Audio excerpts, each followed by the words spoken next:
Hello বন্ধুরা, আবারও চলে আসলাম আরও একটি ভিডিও নিয়ে। হিরো আলম কয়রা খুলনা পেজের পক্ষ থেকে জানাজার নামাজ শেষে শাহ আলম ভাইয়ের লাশটি এখন তার পারিবারিক কবরস্থানে আনা হচ্ছে। আপনারা দেখতে পাচ্ছেন, এই হচ্ছে সেই কবর খোঁচা হয়েছে যেখানে শাহ আলম ভাইকে চির নিদ্রায় শহীদ করা হবে। এই সেই কবর, এটা হচ্ছে শাহ আলম ভাইয়ের পারিবারিক কবরস্থান। আপনারা দেখতে পাচ্ছেন শাহ আলম ভাইয়ের লাশের খাটিয়া কবরস্থানে আনা হচ্ছে। এখন একটু বাদেই তাকে এই কবরস্থানে দাফন করা হবে। আমি ভিডিওটি আপনাদেরকে যথাযথ দেখানোর চেষ্টা করতেছি।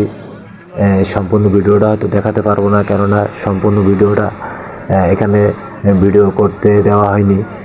আমি যতটুকু পারছি আপনাদেরকে দেখানোর চেষ্টা করতেছি। এখানে শাহ আলম ভাইয়ের লাশটি দাফন করা হবে।